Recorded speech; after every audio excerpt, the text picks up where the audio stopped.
J'ai l'habitude de dire qu'on est dans un pays normal, mais on n'a pas un état normal. Je pense que lolo tax ñun ñu jóg tey pour siffler la fin de la récréation, parce que yàgg naa ko demander à son excellence le président.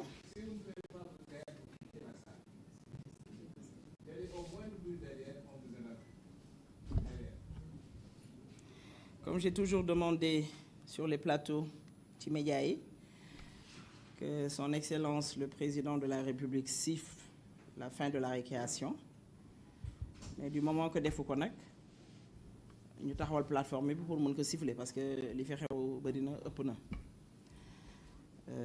Li ñuy wax njëkk ci jigéen yi au fait, parce que je vois un état boo xam ne bëggul jigéen, bëgguñu ñun jigéen yi.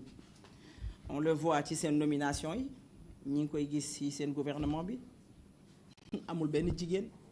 ñi ngi masawu Dieynaba bi jëkkëram dóor Kolda Tamba je pense ñu jël tëj ko moom, parce que même bu tooñoon jëkkëram sax, attends, c'est interdit de taper une femme, un homme sax waroo ko dóor asama jigéen, et moom la ñu jël emprisonné ko. Même bu tooñoon jëkkëram amul pour droit dóor ko.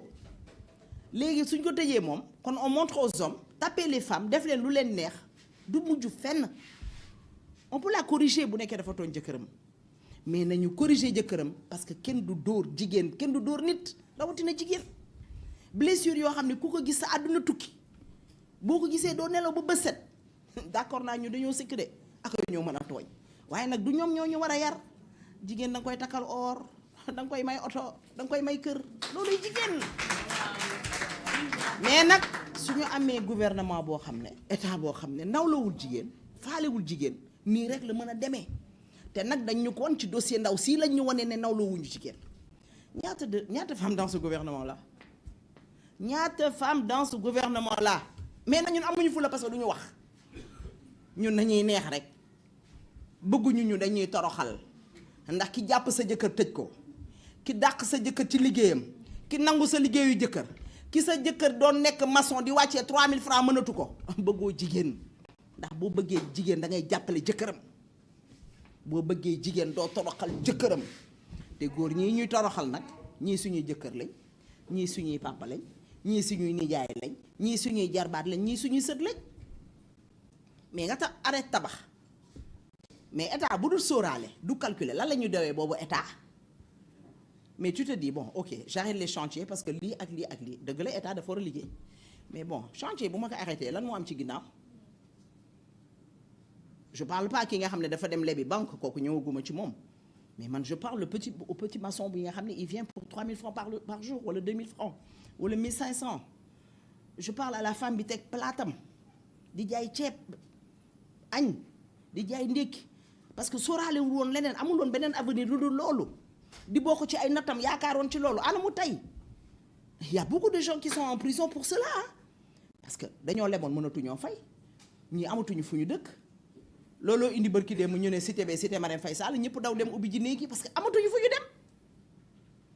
waa léegi ñu ne état boobu état la. Yow yaa ngi wax waxu Amendoy, yaa ngi wax waxu nu mu tudd ci beneen bi li ñuy fay, est-ce que ñoom ñi ngi koy fay? Est-ce que ñoom ñi ngi fay impôt? Dañ leen koy laaj, parce que nag état caractère la. Ce sont des gens yoo xam ne c'est pas benn Ndeye Sow bu jàngi ji France wala benn Abdou Nguer bu jàngi ji France. Ce sont des gens yoo xam ne université bi la ñu génne. Ce sont des gens yoo xam ne le Sénégal les a tout donné. Et je pense que ñoom ñoo amel Sénégal, mais Sénégal amelatu leen dara. Ñi génnee université barki démb xam valeur jàng université, xam valeur bourse, nga ne da ngay toroxal ki yor bourse bi. Nga xam ne ki yor bourse bi du moom kese moo ci lekk, da ci yónnee ndayam. Léeg-léeg biir université la muy jaay neexul day génn, te nga xam nag ñooñu li ñu defanteeg yow. Benn instant nag damaa taxawoon sax nag ne bu ma deret ji laal, waaye nag dama di yaay di ab sénégalaise nag am lu ma gëm di ko xeex, kon damay daal di nangu deret ji laal ma. Ñun foogoon nañ ni leen am université barki démb bu ñuy ñëwee ci réew mi dootu fi am nag. Li am université barki démb man damaa yaakaaroon ne ñoom bu ñu jëlee réew mi lii du fi am. Man yaakaaroon ne man bu ñu jëlee réew mi nit ñi duñ fi laaj 10 marche la non 11 parce que ñun ñii ñi ngi ci woon